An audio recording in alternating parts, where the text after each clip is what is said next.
Le club de Fétia a été fondé en 1946, donc il a quelques années. C'est la plus ancienne association sportive de Fétia. Aujourd'hui, Fétia, c'est 370 licenciés, 22 équipes, 150 gosses à l'école de foot, des U14, U15, U16, U18 en régional, ce qui nous procure de longs déplacements, et 4 équipes seniors, dont une équipe en R1, une équipe en R3, l'équipe des R1 étant depuis 10 ans à ce niveau, avec une montée en National 3 en 2017.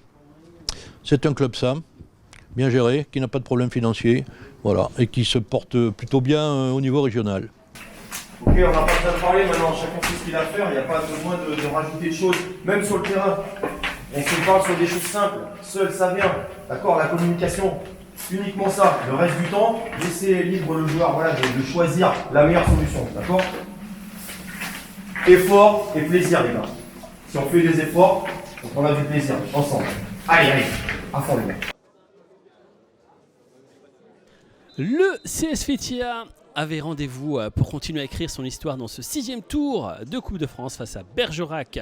Périgord FC évoluant en National 2 à la 33e seconde. Les hommes de Stéphane Coussy ne laissent même pas le temps aux spectateurs de s'installer sur ce but de Bouchareb. Les visiteurs réagissent sur cette passe en profondeur. C'est Alexandre Taragna qui a l'occasion d'égaliser, mais le portier adverse détourne le ballon en corner. Il faudra attendre la 13e minute pour voir Bergerac Périgord FC égalisé par Romain Escarpite malgré une domination du CS Fétia.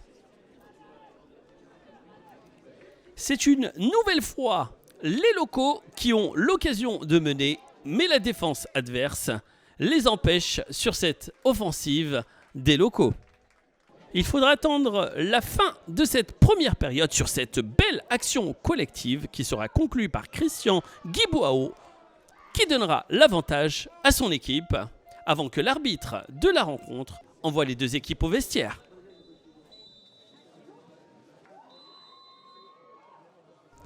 Les locaux donnent le coup d'envoi de cette seconde période qui, encore une fois, remonte le ballon rapidement, mais la frappe est bien stoppée par Pierre Laborde.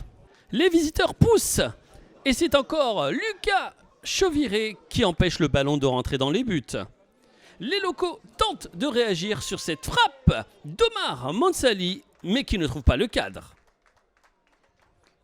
Sur cette magnifique transversale qui lope la défense adverse, c'est encore le portier adverse qui sort le grand match et permet toujours aux locaux d'espérer revenir dans ce match.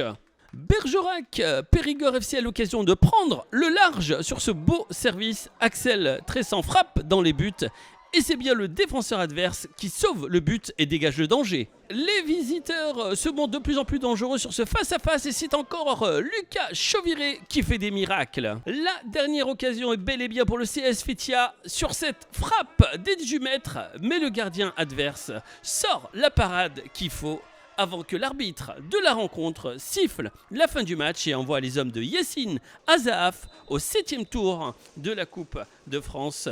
Et avec un grand bravo pour ce parcours du CS Fétia qui n'a pas à rougir sur son excellente prestation devant ses supporters.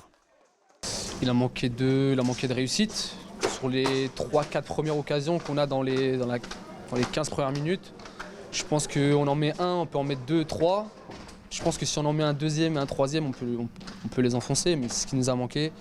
Derrière, ils égalisent et puis voilà, c'est la N2. Eux, il leur en faut pas 50. Hein. Donc, voilà. Oui, comme on l'avait dit, l'essentiel est acquis, mais au niveau où on évolue, on doit être beaucoup plus ambitieux que ça. Donc voilà, je me passerai de tout commentaire du contenu du match, il est laborieux. Mais voilà, l'essentiel est là, c'est la qualification.